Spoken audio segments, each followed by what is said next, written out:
Thank you, thank you. Oh, thank you all. Congratulations. Appreciate it, appreciate it. Yeah, it's the first time getting to do this. This will be good. All right, just wanted to start in honor of Spy Tech last year. In the last few years, we spent a lot of time talking about this and wanted to be able to do it again. So proud to be able to stand up here and represent all of the people that were so impactful to the draft this year, starting with the college scouts.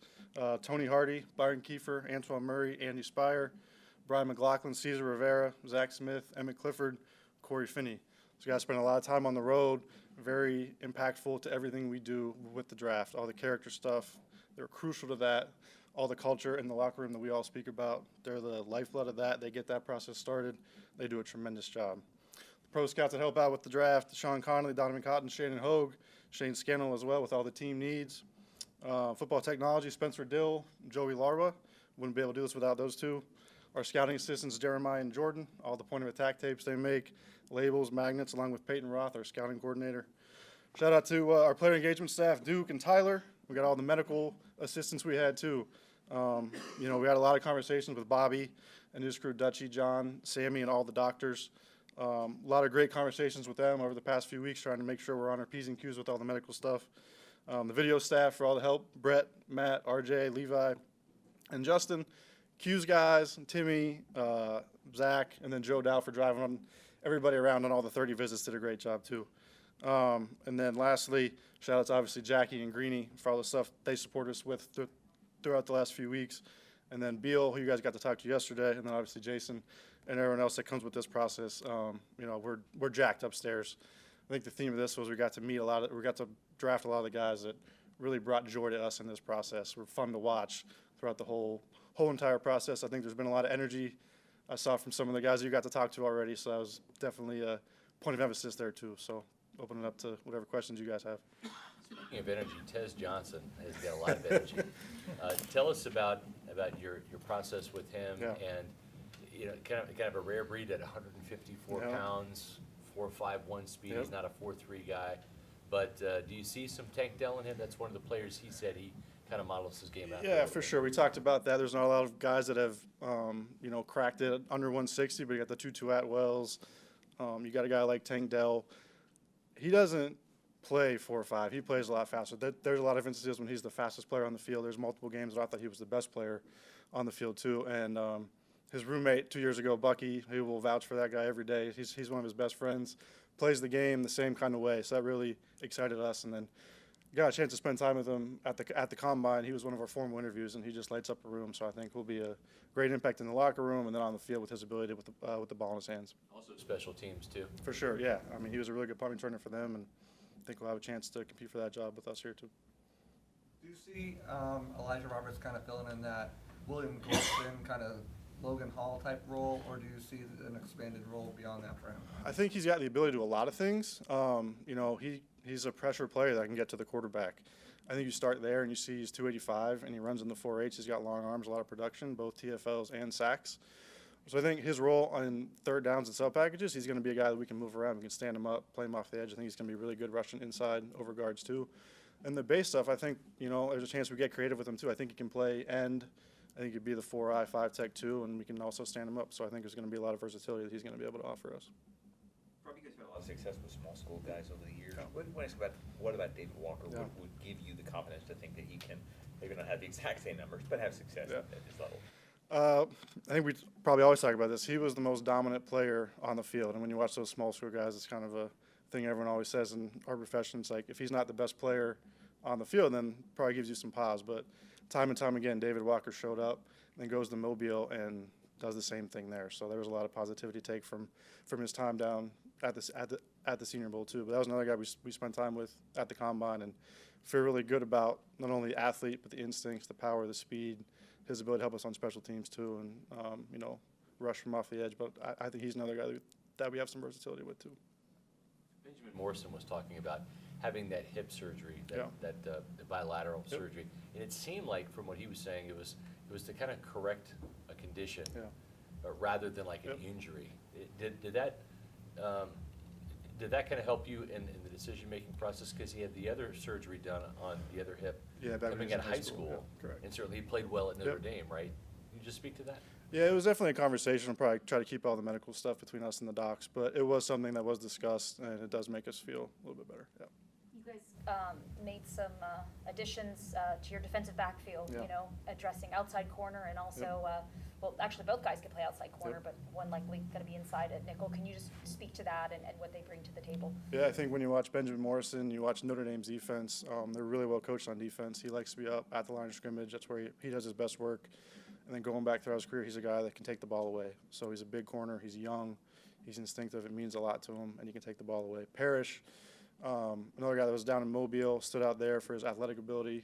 I think he's got a chance to be a really good nickel, but also he's got the athletic ability and man cover skills to play on the perimeter too. You know, we had him in here for a visit, and he has a wrestling background as well. His whole family wrestled, and he messed around with it a little bit. But a multi-sport athlete that ran really fast and has a wrestler's mentality in a nickel corner is always a rare and fun combination to. You weren't able to address inside linebacker in this year's draft. I'm sure you'll probably sign, you know, a couple in undrafted free agency, but can you kind of speak to maybe how weak that position was? You look at only 4 drafted in the top 100. It wasn't a great year for inside linebackers. Can you just touch on that? Yeah, we definitely, you know, we went through the process with all those guys. Had some guys in play today that just happened to go in a spot where we couldn't get to them. Obviously, really happy with the guys we got, but we feel good about obviously Vontae, Voss, Anthony Walker. We got Deion Jones flashed some things late in the season last year.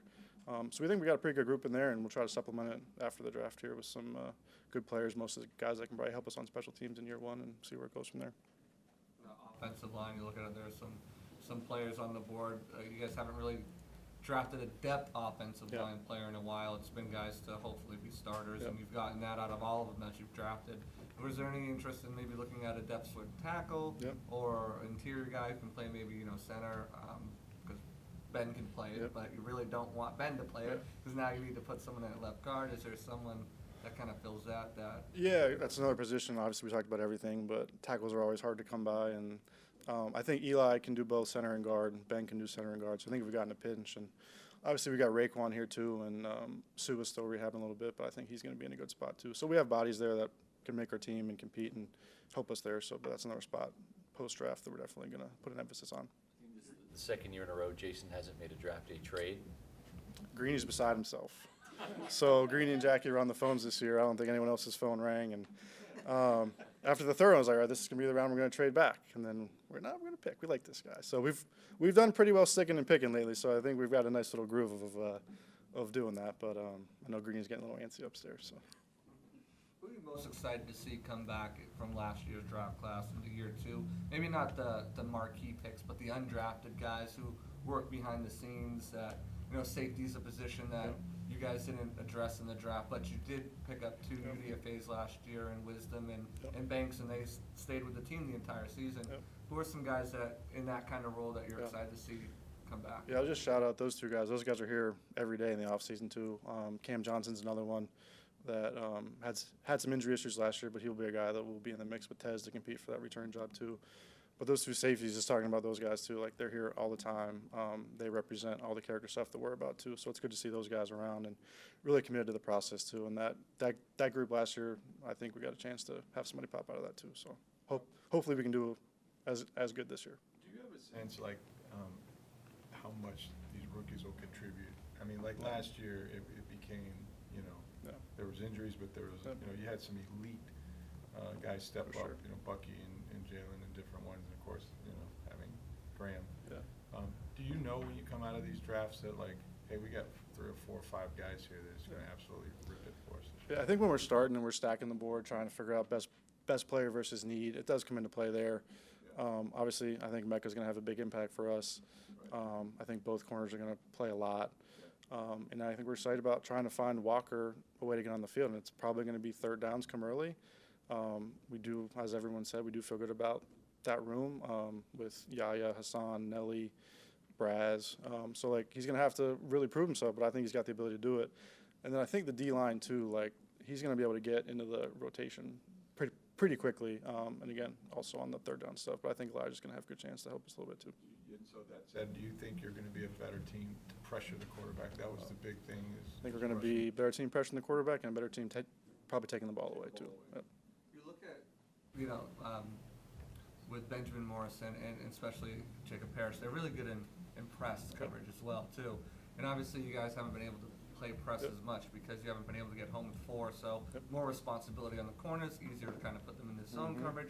That way, if you're not getting pressure, at least you're not giving up a big play.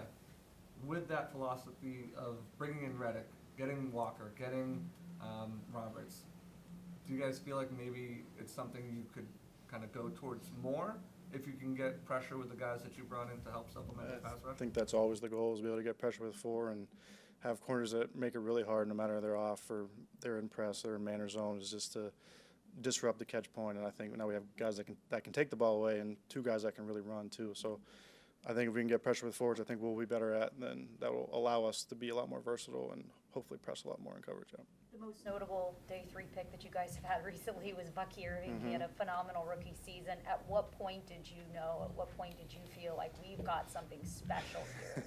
There was a lot of talk in camp.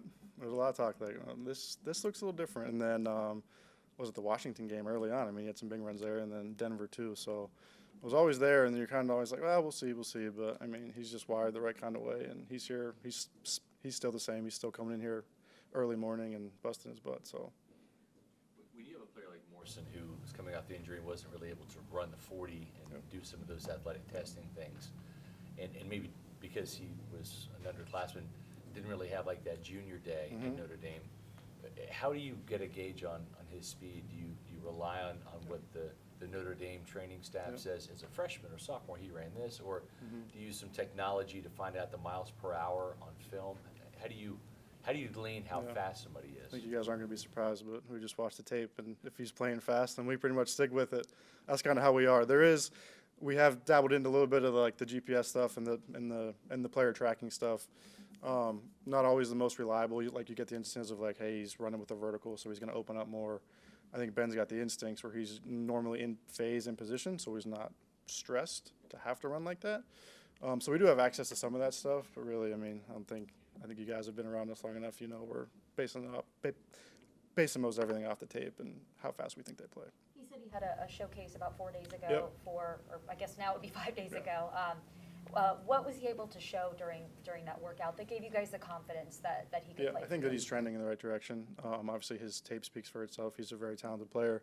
And just for us to see, we talked about, that was another guy we spent time with in Indy, and just to see the progression, see him at Notre Dame, he was at the pro day, and then to see him be able to work out in Arizona last week, just to see really like our medical stuff, we had that in one area, but then to see him progressing, get some updates there, and then see that he is working, he's on the field, and he's in shape. So I think that'll be the big thing for us, is not to push him until we feel great that he's in a good enough shape to actually go out there and do it, which hopefully is not too long. What was your reaction when you saw the phone call that Jason Todd made to him? I mean, that might have been one of the most emotional draft reactions I've ever seen in recent memory. Yeah, I think, I mean, they're all great, and it's a huge moment for these guys in these guys' lives, and it's really the start of something bigger, but it's really a culmination up to this point of what they've been able to do and have all their families around. That was a rare one, though, just to see all the emotion that was definitely different. That was cool to see, and it kind of gives you pause up there. We're talking about all these players, and as you guys know, we're going deep into the character, but just to see how much this means to him is very impactful. Rob, has there been a player match the talent with his character as much as Emeka did? It just seemed like everybody, he just slid right in like he's the guy, Yeah, there's a few guys in the draft. We've kind of, like we have our grading scale, like our tier system for the character, and he really was above the best of the best there. There's a chance. I mean, I don't think we spent time with everybody in the draft, but just for the guys that we've been around the last however many years, he was elite of the elite. Everyone you talk to, Ohio State or from his back home out in Washington, or just anyone that's spent time with the kid, is just they're all raving about him. I think you guys got to see that, and then we got to meet his family the other day. Took him into the draft room, and it's just you can see why he's wired the way he is, and so we're definitely. I mean, even Graham last year was really similar, and so it's obviously the standard that we have, and we're really glad to keep doing that. Rob, it's supposed to be a fairly good draft for undrafted picks this year. Do you know? I think right now you'd have 11 spots. Yeah. From the 90. Is that the plan? I think we're at 74 before the draft, so try to get to so we'll sign 10 guys probably and go from there. He You drafted 2 edge guys. I know one guy would Yep. potentially move around a little bit, but just what do you like about them that they could potentially, in the ways that they could potentially impact the quarterback? Yeah, I think David Walker's proven that he's a super instinctive pass rusher. He knows how to win the high side with his speed. He loves to go speed to power. He doesn't have long arms, but he uses what he does have with his length really well. He's really powerful, and he knows how to take the inside too. So it's a really like a unique presentation of how he looks, but it really works for him, and he's super effective. He's got great feet, so I think like just his knack to get the passer, he's been super productive at every stop, every year. So I think there's a lot of confidence there. And then Elijah, like we were down at the East-West game and seeing him rush over guards, which he didn't do too much at SMU. He was mostly off the edge. And realize he's 285 with the quickness and then the length plus the power. So I think they can win from different spots, but I think, they've both been really productive, which for us is a big indicator. And they both play really, really hard. So now Roberts is up to 292 at his pro day, so he's putting that bulk on, and when he was working over there, he's got that nasty inside counter that he does. For sure. Yeah, for sure. Thank you. Good? Yep. Thank you, sir. Thank you for your work. Thank you.